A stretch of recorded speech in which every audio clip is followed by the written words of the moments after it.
नाशवान सुख को बंद करो भोगना। अलम विषय वार्तया नरक कोटि बीभत्सया, बंद करो ये विषय वार्ता का चिंतन कथन श्रवण, ये कोटि नरकों जैसा भय प्रदान करने वाला है। अभी तुम्हें समझ में नहीं आ रहा। ये विषय चित्र देखना, विषय चिंतन करना, विषय क्रियाएं करना बहुत करोड़ों जन्मों में किया है। थोड़ा संयम में हो जाओ। मानव जीवन की दिव्यता, आनंद की दिव्यता, उसका अनुभव करो, परमात्म तत्व का अनुभव करो, नहीं पछताओगे। यहां से कुछ नहीं जाना। कह रहे हैं अलम छई सुखा प्रदैर युवती पुत्रादिकैर। ये बहुत बड़ा आकर्षण है हर हृदय में काम का। विपरीत शरीरों को भोगने की प्रबल इच्छा, यही हमारी दुर्गति कराती चली आई है। इसी का आकर्षण रोकना है। यदि हृदय में ये आकर्षण बना रहा, काम सुख के भोग के लिए विपरीत शरीरों के आकर्षण, शरीरों को भोग करके आनंद की अनुभूति करने की इच्छा, ये दुर्गति करा देती है। दुर्गति ये ऐसा दलदल है, इस दलदल में प्रथम बार जब से उतरे आज तक नहीं निकल पाए। धसता ही चला गया जो इस काम भोग रूपी दलदल में गिरा। इसलिए कह रहे अलम क्षयम सुख, नाशवान चिंता शोक प्रदान करने वाले इस सुखाकर्षण से बचो। जो शरीराकर्षण, इससे बचो, नष्ट हो जाओगे। तुम्हारे जीवनी शक्ति एक सीमित है। अभी यौवन अवस्था है, नष्ट कर लो, फिर किसी काम के नहीं रहोगे। ना भगवत चिंतन ना शरीर चिंतन का रह जाएगा। केवल शोक चिंतन, चिंता, भय और केवल नाना प्रकार की भयावह कल्पनाएं। बस संयम से नहीं चलोगे, धर्म से नहीं चलोगे तो कोई सुख तुम्हें कभी सुख प्रदान ही नहीं कर पाएगा। धर्मात्मा पुरुष धर्म पूर्वक जब सुख का सेवन करता है तो सुख उसे विरति प्रदान करता है, वैराग्य प्रदान करता है, फिर वो अनुराग के मार्ग में चल पाता है। इसलिए कह रहे कि ये क्षय नाशवान सुख है, अक्षय परमात्म सुख की तरफ बढ़ने के लिए तुम्हें मानव देह मिला था। लेकिन प्रदैर युवती, मुस्कुराहट, रूपा शक्ति, मृदु भाषण, नाना प्रकार की विलासिता, इसने तुम्हारे मन का अपहरण कर लिया है। बचाओ अपने मन को और मनमोहन की तरफ लगाओ, प्रभु की तरफ लगाओ। मान लो इन महापुरुषों की बात, आज तक कभी कोई तृप्त नहीं हुआ। कोई भी शरीर भोगों से अतृप्त होकर ही मरा और अगले जन्म फिर उन्हीं भोगों में लगा। बहुत सावधान। यदि बात समझ में आ जाएगी तो निहाल हो जाओगे, नहीं समझ में आएगी तो कभी पछताओगे इस बात को सोचकर। ये महापुरुषों के वचन है। धर्म पूर्वक भजन करते हुए यदि भोगों का सेवन करोगे तो वैराग्य हो जाएगा और भगवान के चरणों में अनुराग के मार्ग में चल पड़ोगे, गृहस्थ हो या विरक्त। अधर्म पूर्वक विषयों का सेवन करोगे, मलिन अंतःकरण, रागी अंतःकरण, हिंसक स्वभाव, क्रूर स्वभाव, ससुख वांछा, आसुरी स्वभाव वाला बन जाएगा, जीवन नष्ट हो जाएगा। श्रीपाद कह रहे हैं वित्तादिकैर, धन के द्वारा भोगों को संग्रह करके भोगने की इच्छा, ये महान पापाचरण कराती है। अवस्था हो गई है भोग त्याग कर भजन करने की, फिर भी रुपए के बल से भोग भोगने की प्रबल आकांक्षा, खरीद के भोगेंगे। भोग लो, पैसा है, अभी पुण्य के द्वारा, पूर्व पुण्य के द्वारा तुम्हारे पास जो श्री है, लक्ष्मी है, उसका दुरुपयोग कर लो। दुरुपयोग, 4 भूखों को भोजन पवा देते उसी पैसे से तो तुम्हारी सदगति का कारण बनता। लेकिन 4 भूखों से पैसे छीन कर अपनी वासना की पूर्ति में लगा दिया, वो तुम्हारे सर्वनाश का कारण बन जाएगी। किसी को भी बाहुल्यता भोगों की मिलती, संपत्ति की मिलती तो उसके भोग के लिए नहीं, समाज सेवा के लिए मिलती है। तुम्हारा जितना खर्चा है कम से कम खर्चा करके काम चलाओ, और तुम्हारे पास जो अधिक संपत्ति है वो दूसरों की सेवा में लगाओ, बीमार की सेवा में लगाओ, असहाय की सेवा में लगाओ, भूखों की सेवा में लगाओ, पशु पक्षियों की सेवा में लगाओ, तो धर्म बन जाएगा। और ये धर्मो रक्षति रक्षिता, ये दुर्गति से तुम्हारे धर्म रक्षा कर लेगा। लेकिन जिनके पास धन बढ़ता है उनके पास दोष बढ़ जाता है। मदिरा पान करना, पैसे के बल से व्यभिचार करना, पैसे के घमंड में आकर दूसरे की जीवों की हत्या कराना, मांस खाना, नाना प्रकार के छल कपट द्वारा पैसा, ये महान नरक की प्राप्ति कराता है, घोर दुर्गति होती है। इसलिए कह रहे वित्ताधिकैर, बचो बचो, अधर्म के धन से बचो। ये बहुत प्यारा दिखाई देता है लेकिन तुम्हारा सर्वनाश कर देगा। अगर 1 रुपया धर्म का आ जाए तो बुद्धि भ्रष्ट होना शुरू हो जाती, फिर तुम बड़ी बड़ी संपत्तियां छल कपट से एकत्रित करोगे, तुम्हारी दुर्दशा क्या होगी। श्रीपाद कह रहे विमुक्ति कथ याप्यलम मम नमो विकुंठ श्रेय। जो ऐसे आचरण करते हैं मुक्ति की चर्चा उनके लिए बेकार है। ममता रत सन ज्ञान कहानी, अति लोभी सन विरति बखानी, कामी समझिम हरि कथा, ऊसर बीज बय फल दशा।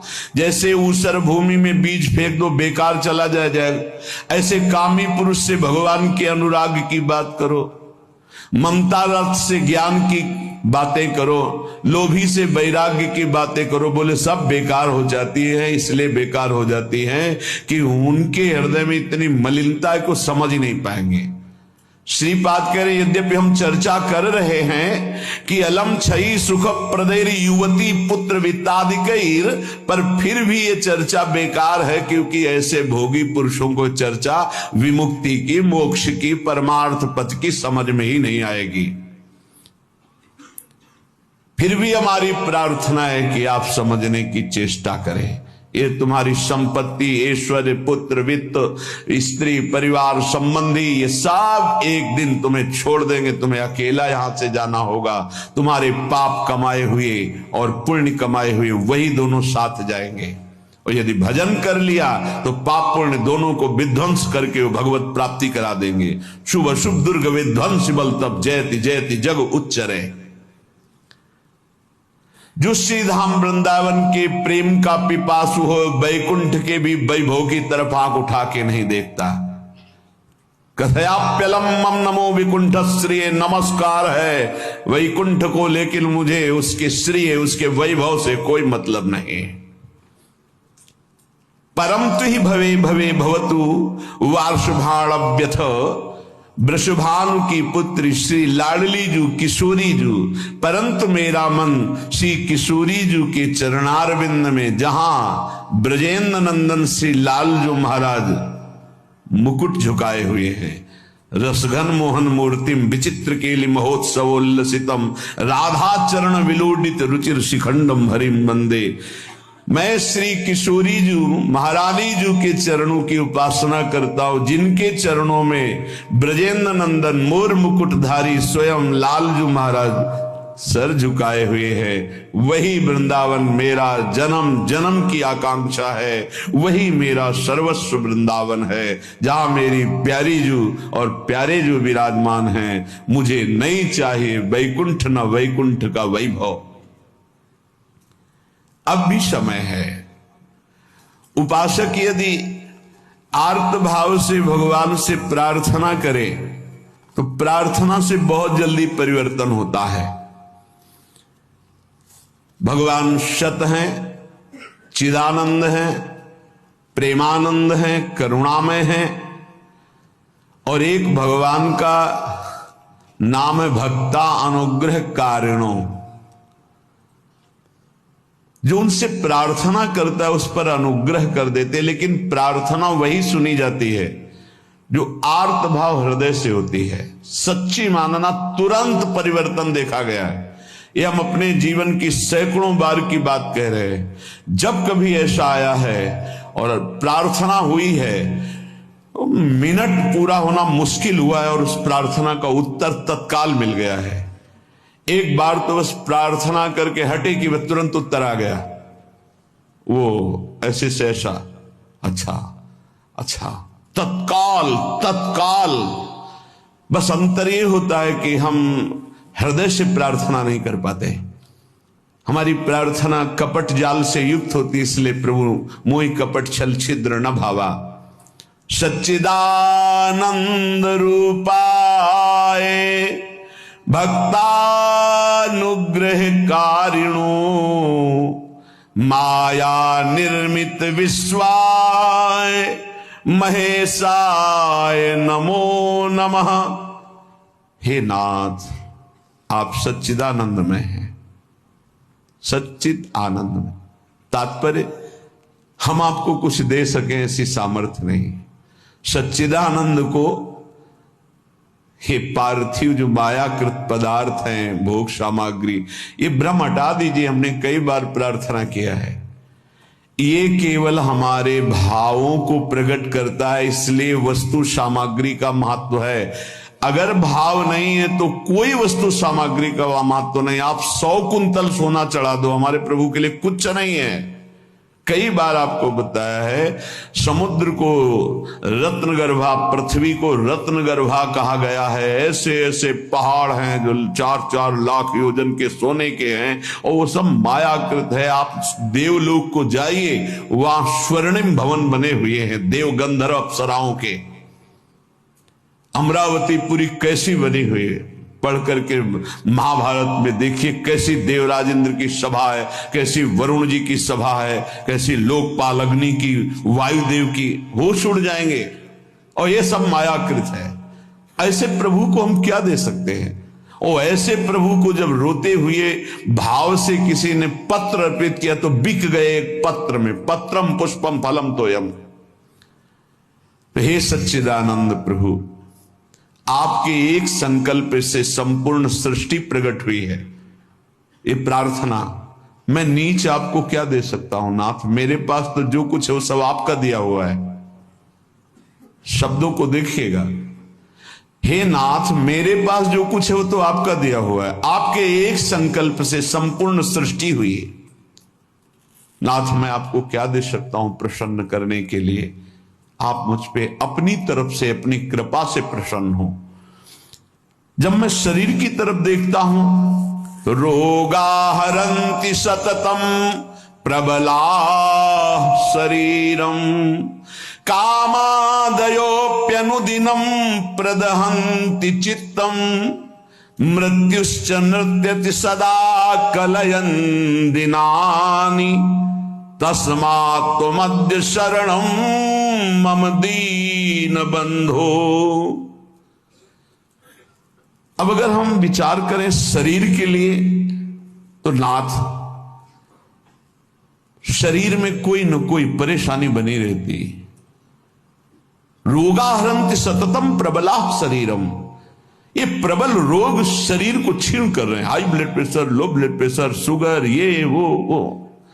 हम क्या आपसे वादा करें कि हम ऐसी साधना करेंगे कि आप प्रसन्न हो जाएंगे?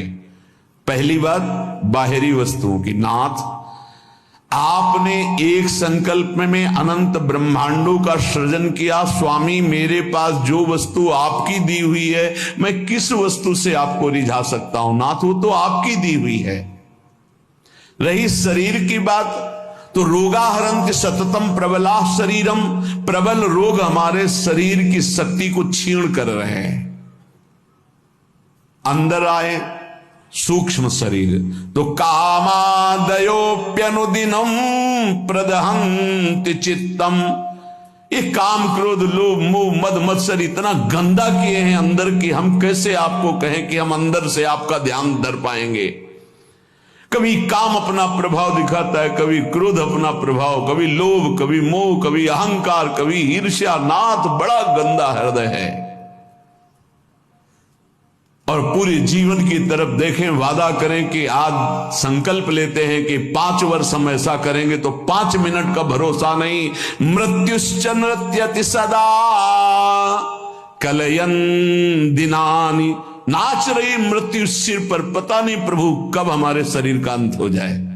इसलिए नाथ, मैं आज प्रार्थना करता हूं कि मेरे पास आपको प्रसन्न करने के लिए कुछ नहीं है। आपकी दी हुई भोग सामग्री और ये शरीर रोगों का घर, मन विकारों के द्वारा अपवित्र, और प्रभु पूरा जीवन मृत्यु के हवाले, किस समय मेरी मृत्यु हो जाए मुझे भरोसा नहीं, पता नहीं। नाथ तस्मात् त्वमद्य शरणम मम दीन बंधु, हे दीन बंधु अब एक ही उपाय, मैं आपकी शरण में हूं, आप मुझे अपने चरणों की शरण में रख लीजिए।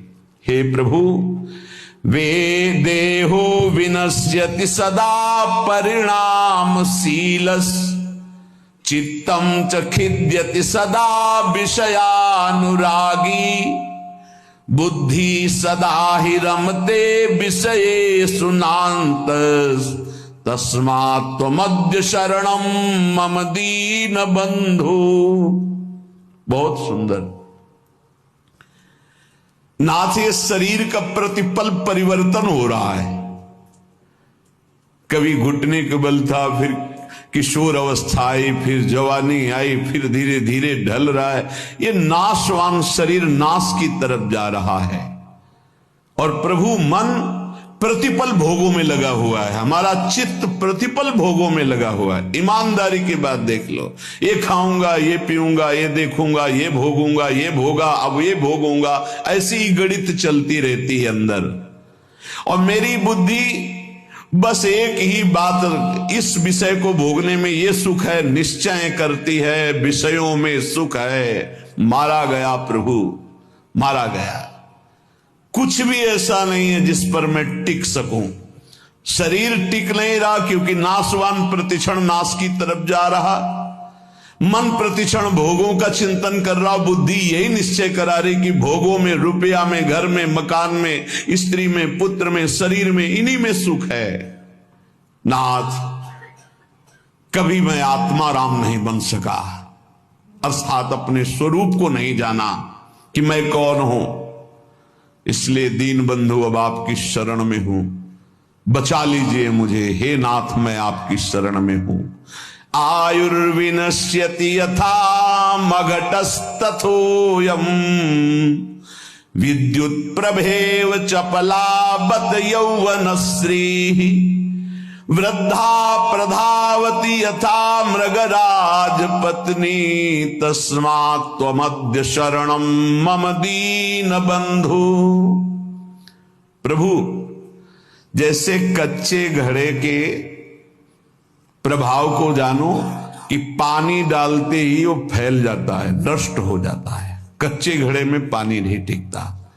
नाथ, इस तरह मेरा शरीर है, कच्चे घड़े की तरह, पता नहीं कब फूट जाए। जैसे पानी का बुलबुला बढ़िया दिखाई दे रहा है लेकिन किस क्षण फूट जाए उसका भरोसा नहीं, बिल्कुल ऐसे ही। विद्युत प्रभेव चपला बत यौवनश्री, ये जवानी, ये वैभव बिजली की तरह है। इसको भी देखा, बहुत चंद दिनों में नष्ट होते देखा। ये जो श्री अर्थात लक्ष्मी है, चपला है, इसे चंचला कहा गया है। ये किसी एक जेब में बराबर नहीं टिकेगी। वही रुपया लाखों लोग कह चुके हैं कि मेरा है और लाखों कहेंगे मेरा है, वो बदलता चला जाएगा, चपला है। आयुर्विनश्यति यथा मघटस्थ तोयम, विद्युत प्रभेव चपला बत यौवनश्री। ये जवानी, ये रुपया, ये भोग सामग्री, ये वाहवाही किसी की ब्याही हुई नहीं है। आज जवान हो, कल तुम्हारी दुर्दशा हो जाएगी। आज धनी हो, कल मांग करके तुम्हें खाने की भी हिम्मत नहीं रहेगी, ऐसी स्थिति आ जाएगी। बहुत होश में। वृद्धा प्रधावती यथा मृगराज पत्नी, जैसे सिंहनी खाने को तैयार है, ऐसे रोग युक्त वृद्धावस्था तुम्हारा इंतजार कर रही। जब धक्का लगा के घर से बाहर कर दिए जाओगे, कर्म के परिणाम में कुछ भी तुम्हारा नहीं, कोई भी तुम्हारा नहीं। ऐसे कितने उदाहरण हैं। इसलिए अभी दीन बंधु प्रभु के नाम जपने का अवसर जप लो, अभी प्रभु की शरण में हो जाओ, तुम्हारा मंगल हो जाएगा। इस पर भरोसा मत करो। जब घटनाएं सुनते हैं तो लगता है कि लोगों को सीख लेनी चाहिए। अपने पुत्र को 10,000 करोड़ की संपत्ति कमा के दी, उसी पुत्र ने धक्का मार के बाहर कर दिया और रोता घूम रहा है कि हमें अपने घर में रख ले। ए भाई, हरिशरणम अगर ये जीवन में नहीं है तो तुम्हारा सब जीवन व्यर्थ चला जाएगा। आयाद व्ययो मम भवत्यधिको अविनीते कामादयो ही बलिनो निबला समाद्या मृत्युर्यदा तुदधि माम बत किम बदेयम। हे प्रभु, ये जो रुपये की आय है ये जीव को पागल बना देती है, धर्म से भ्रष्ट कर देती है। ये भी देखा है, जितना अधिक रुपया आएगा उतनी बुद्धि भ्रष्ट होती चली जाएगी। रुपये का सदुपयोग कोई महाभागवत कर पाता है नहीं, रुपया बहुत बुरी तरह कर्म बिगाड़ देता है। जहां रुपया बढ़ा तो फिर कर्म बिगाड़ देता है, कुछ नहीं, भारी प्रमाद। ये जो आप लोग बैठकर सत्संग सुन रहे हैं, बड़ी भगवत कृपा है जो आप यहां आकर के सत्संग सुन रहे, भगवत कृपा। संसारियों को भगवत चर्चा सुनने की ना प्रेरणा होती है, ना इच्छा होती है, ना समय दिया जाता है। और जिसे सत्संग नहीं मिला जीवन में, उसका जीवन कूड़ा बना रहता है। गंदे आचरण, गंदा खाना पीना, गंदा व्यवहार। भगवत प्राप्ति करना है, भजन करना है, ऐसा कहीं चिंतन ही नहीं है, कहीं चिंतन नहीं। बस कमाना, ये सत्य है संसार, ऐसा भाव, कमाना है, मकान बढ़िया बन जाए, रुपया बैंक बैलेंस हो, अमुक कार्य सोचते सोचते मर गया, फिर अगला जन्म हुआ, फिर यही सोच, कब तक चलता रहेगा। आयाद व्ययो मम भवत्यधिको विनीते। और जब आय अधिक होने लगती है और बुद्धि व्यभिचारी हो जाती है, धर्म से अधर्म की तरफ जाने लगती है, तो फिर उसका व्यय गंदे तरीके से होता है, गंदे तरीके से। जो धर्मात्मा पुरुष होते हैं उनका धन बहुत अच्छी तरीके, सो धन धन्य प्रथम गति जाकी। क्या?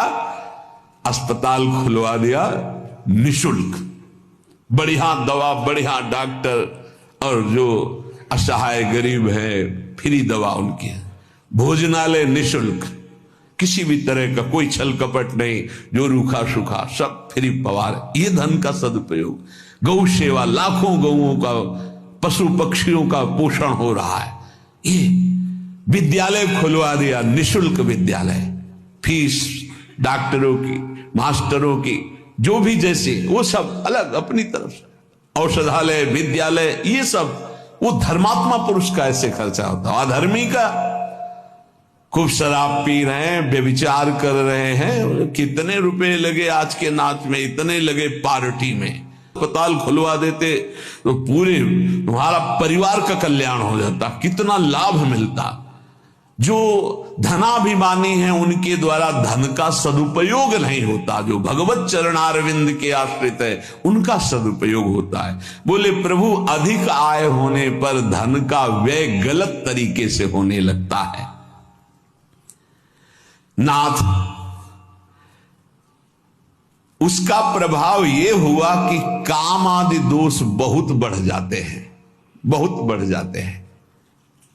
कामादयो ही बलिनो निवला समाद्या, इतना निर्बल कर देता है कि वो बुद्धि से निश्चय ही नहीं कर पाता कि ऐसा करना चाहिए कि नहीं, वो ना करने योग्य व्यभिचार करता है। कामाद्या ही बलिनो निवला समाद्या मृत्युर्यदा तुदति माम बत किम बदेयम। क्या कहूं प्रभु, इतना निर्बल कर दिया काम ने कि अब अपने को रोक नहीं पाता हो। अब तो मृत्यु का दंड मिलेगा और नरक की दुर्गति भोगनी पड़ेगी। नाथ, अब तो आप संभाल लीजिए, आपकी मैं शरण में हूं। एक ही उपाय है, तस्मात्।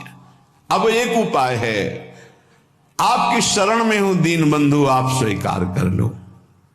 दीन बंधु, हे भगवान, तप्तम तपो नहि कदापि मयेह तन्वा वाण्या तथा नहि कदापि तपश्च तप्तम मिथ्या विभाषण परेण न मानसं हि तस्मात् त्वमद्य शरणं मम दीन बंधु। प्रभु कभी किसी तीर्थ में जाके कष्ट रूपी तपस्या नहीं की। करना चाहिए हर गृहस्थ को, विरक्त को भी। आप गृहस्थ हैं, वृंदावन धाम आए, एक दिन तो उपवास कीजिए, पानी पी के रहिए, चाहे जितने करोड़पति हों। अगर लाभ लेना है तो बात हमारी प्रार्थना मान लीजिए। एक दिन में मर नहीं जाओगे। एक दिन उपवास करो, 3-4 दिन के लिए वृंदावन आए हो तो 24 घंटे केवल पानी पी के रहो। नहीं, ऐसी स्थिति आएगी महीनों पानी नहीं जाएगा मुख में। बात मान लो, तुम्हारे कर्म भस्म हो जाएंगे जो अशुभ कर्म करते हो। वृंदावन आओ, हरिद्वार जाओ, काशी जाओ, तीर्थ यातन करो, करो अवश्य करो, जिससे तुम्हारी मलिनताएं नष्ट होंगी। लेकिन होटलबाजी मत करो, तीर्थों में जाकर के पिकनिक मत मनाओ, गंदे आचरण मत करो तीर्थों में। नहीं, पुरखा भी जो तुम्हारे कुछ ऊंचे होंगे ना, वो नरक चले जाएंगे। 21 पीढ़ियां तरती तो 21 पीढ़ियां नरक भी जाती है। तीर्थ याटन करने का लाभ वही ले पाता है जो तीर्थों में जाके तप करता है, कष्ट सहता है। एक दिन जल से व्यतीत करो, दूसरे दिन फलाहार करो, तीसरे दिन थोड़ा अन्न ले लो। कोई अपराध न बनने पावे, बचा के अपने पुण्य निकल जाओ। कोई दोष दर्शन न करो, किसी की निंदा न करो, कोई पापाचरण न करो। तीर्थ आए हो, किसी को जब तक साधु संग नहीं मिलता तो तीर्थों का भी लाभ नहीं ले पाते। वृंदावन धाम आए, मुख में मसाला खाए, 25 से थूक दिया, वैष्णव आ रहा जब करते, और उसके पैर में पड़ा, सारे सुख तो थूकने वाले के नष्ट हो गए। दोना में चाट खाई, परिक्रमा मार्ग में फेंक दिया। उनको क्या पता है कि कहां क्या है। दीवाल में ऊपर लिखा है राधा, और वहीं खड़े लघु संग। तुम्हारे पुरखा भी सुकृतहीन हो जाएंगे जो तुम आचरण कर रहे हो, क्योंकि तुम्हारे भाव का संबंध है वहां से। बहुत सावधान। तीर्थों में लाभ तभी ले सकते हो, लघु शंका बहुत देख के, कहां कर थूकना बहुत देख के। तीर्थों में जाए, पक्का एक दिन उपवास करे, एक दिन फलाहार करे, एक दिन थोड़ा सा अन्न, और वो भी पवित्र अन्न। ऐसा नहीं कि आदेश कर दिया खूब छौंक बघार के, प्याज लहसुन हो, ये वो। तीर्थ याटन करने गए हो, ऐसे थोड़ी जाया जाता है तीर्थ याटन। मनोरंजन के लिए मत जाना कभी हरिद्वार, ऋषिकेश, काशी और वृंदावन। मनोरंजन के लिए मत आना। अगर मनोरंजन के लिए आए हुए हो तो जितने सुकृत हैं सब नष्ट हो जाएंगे। यहाँ का होटल लिया और वही सब करते हैं जो बंबई कलकत्ता में करते हैं। बंबई कलकत्ता नहीं है, ये नित्य विहार स्थली प्रिया प्रीतम के। एक सुकृत करोड़ों सुकृत के बराबर, और एक पाप करोड़ों पाप से भी भारी पड़ेगा यहाँ। इसलिए होश में। तो कह रहे प्रभु, तप्तम तपो नहीं कदापि मयेह तन्वा। इस शरीर को कभी तपस्या के द्वारा कष्ट नहीं दिया, तीर्थों में जाके देना चाहिए कष्ट। अब माघ में देखो ना, बड़े बड़े सुकृतशाली वहां जाते हैं, पांडाल खोलते, संत महात्माओं का वास कराते, भोजन कराते और 3 बार नहाते हैं। और माह महीने में गंगा जी का नहाना भारी तपस्या है। ऐसे एक डुबकी लगाओ तो लगता है सर है कि नहीं है, कुछ पता ही नहीं चलता, इतना ठंडा चल रही वायु। हाँ, गीजर में नहाने वाले गंगा जी में कब डुबकी मार पाएंगे। तो तीर्थों में जाते 8 बजे वहां से उठे हो, गीजर से नहा धो के पान वान खा के बाहर। ऐसे तीर्थ नहीं होते। 3 बजे तड़के जाओ, गंगा स्नान करो, बैठो भजन में, माला चलाओ। 3 दिन 4 दिन जो वृंदावन वास, तीर्थराज, प्रयागवास, काशीवास, ये कठोर तप पूर्वक किया जाता है। पर प्रभु कभी ऐसा नहीं हुआ। दीन बंधु और वाण्या तथा नहीं कदापि तपश्च तप्तम। वाणी का कभी तप नहीं किया। शरीर का ये तप है तीर्थ यान, और वाणी का तप 2 घंटे 3 घंटे बैठ गए, खूब नाम कीर्तन किया, राधा राधा राधा। नाम कीर्तन में मन बड़े पुण्यात्मा पुरुष का लगता है। और नाम संकीर्तनम यस्य सर्व पाप प्रणाशनम, समस्त पापों को विध्वंस कर देता है नाम कीर्तन। तो वाण्या तथा नहीं कदापि तपश्च तत्तम, नाथ कभी शरीर से तो तप तीर्थों में किया नहीं, वाणी से कभी नाम कीर्तन का तप नहीं किया। पूरी चतुरासी जी गा लिए, सुधा निधि गा लिए, यमुना के तट पर बैठ करके आए 2-4 दिन के लिए और परिक्रमा लगाए, नाम कीर्तन में बैठे, नाम कीर्तन किया, ये कभी तप नहीं किया। मिथ्याभिभाषण परेण, जबान से झूठ बोलना, गाली देना, निंदा करना, पापाचरण करना, प्रभु शरीर से पाप, वाणी से, और मानसम ही, और मन से प्रभु पूछो मत, मन तो सदैव पाप ही सोचता रहता है। तस्मात् मध्य शरणम मम दीन बंधो।